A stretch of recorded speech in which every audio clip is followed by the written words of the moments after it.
अस्सलामुअलैकुम वरहमतुल्लाहि वबरकातुहु।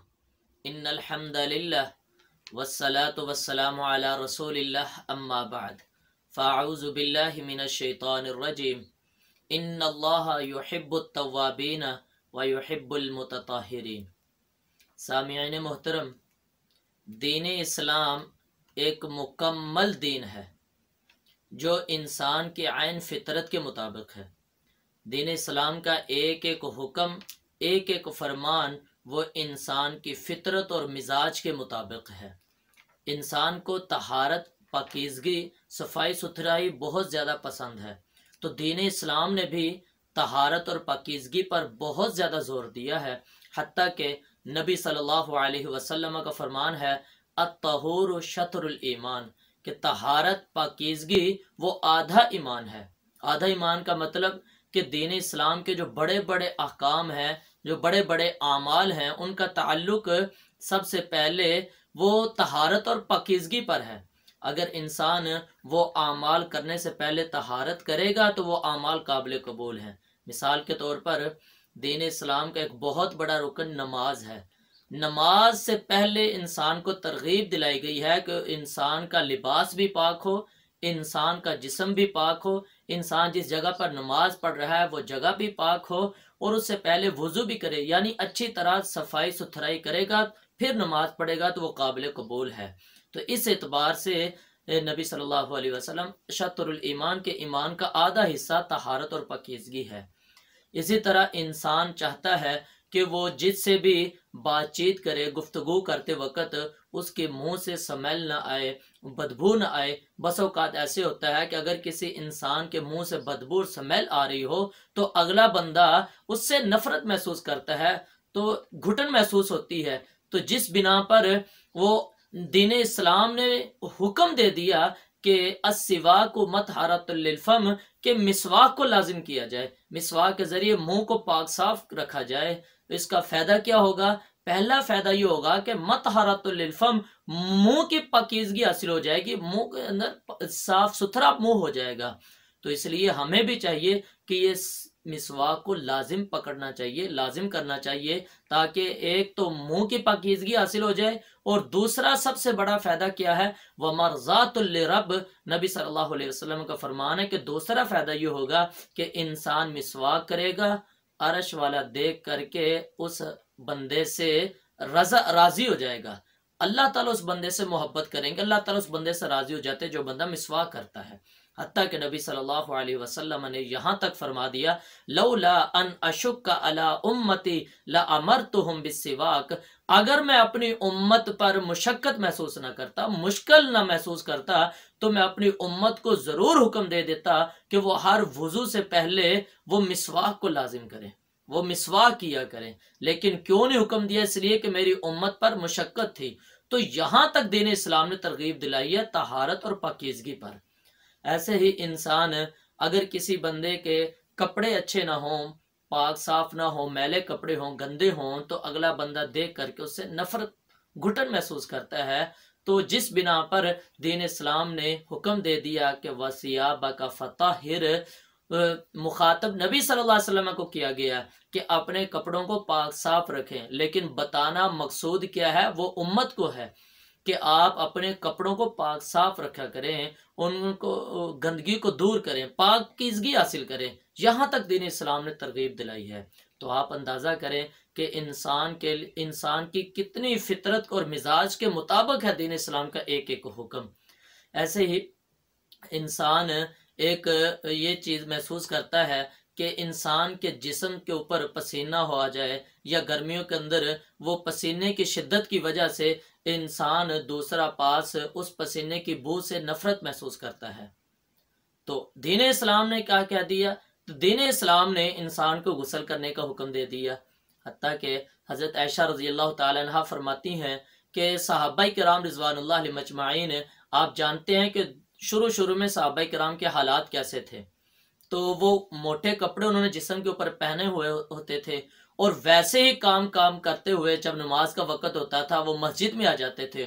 और जो मस्जिद नबी है वो भी इतनी ज़्यादा वसी नहीं थी, तंग मस्जिद थी, तो सहाबा किराम की कसरत थी, तो जब नमाज के लिए खड़े होते, साथ पाँव के साथ पाँव मिला के सब बंदी बना करके जब खड़े होते थे, तो लोगों के जिस्मों से पसीने की बू आती थी। पसीने की उस बू की वजह से लोग एक दूसरे से घुटन महसूस करते थे। तो नबी सल्लल्लाहु अलैहि वसल्लम ने फरमा दिया कि लौ अन्नकुम ततहरतुम लियौमिकुम हाज़ा, कि कितना ही अच्छा हो कि तुम तहारत हासिल कर लो, तुम अपने आप को पाक साफ सुथरा बना लो। तो यानी मकसद क्या है कि तुम गुस्ल कर लिया करें। तो देखिए यहाँ तक कितना दीन इस्लाम ने तरगीब दिलाई है।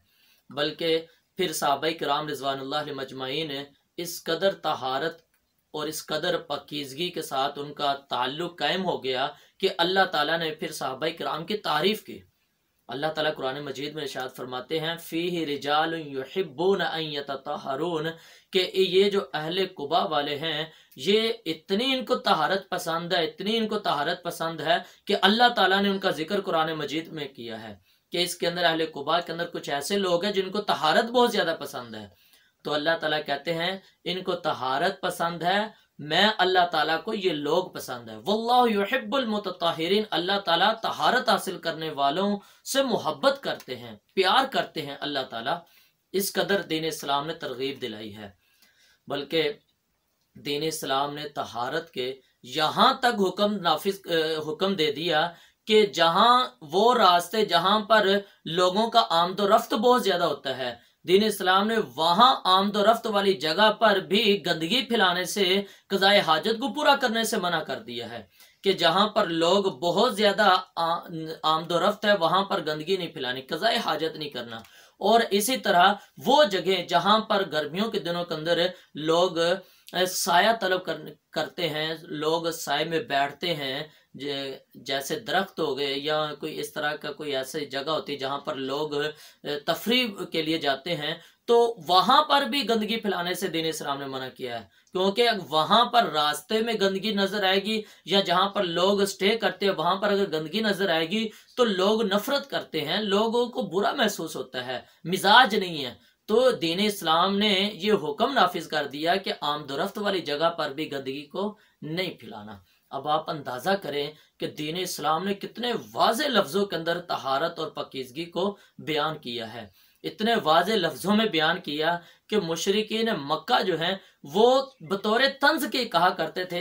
हजरत सलमान रज़ी अल्लाह ताला अन्हु को बतौर तंज के उन्होंने कहा कि ए सलमान रज़ी अल्लाह अन्हु, आपके नबी सल्लल्लाहु अलैहि वसल्लम आपको क़ज़ाए हाजत के भी तरीके बताते हैं।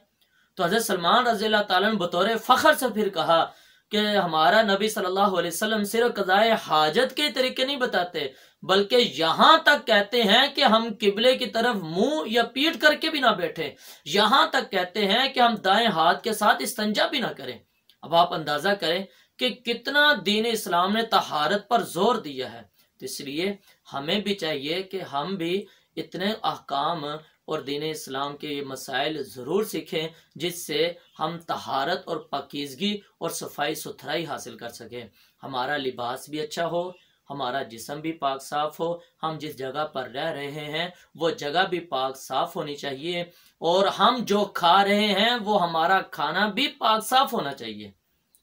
अल्लाह रब्बुल इज़्ज़त ने जो मुसलमानों की जो इम्तियाजी खसूसियात है, उन इम्तियाजी खसूसियात में से ये है कि जो मुसलमान होता है वो पाक साफ होते हैं, उनका एक एक कदम और एक एक जो उनके अखलाकियात हैं, इबादत है, मामलात है, वो पाक साफ है। अल्लाह रब्बुल इज़्ज़त ने कुरान मजीद में काफरों के मुतल्लिक़ कहा कि वल्लज़ीना कफरू यतमत्तऊन व याकुलून कमा ताकुलुल अनआम वल हर्स, कि ये खाते पीते ऐसे हैं जैसे जानवर खाते हैं। यानी जैसे जानवर जो है वो खाने पीने में कोई ये हलाल है, ये हराम है, ये उसके लिए फायदेमंद है, ये नुकसानदेह है, इस चीज को जानवर नहीं देखते। तो अगर ये काफर लोग भी ऐसे ही हैं, ये नाजायज है, जायज है, हराम है या हलाल है नहीं देखते, ये काफर खाते हैं।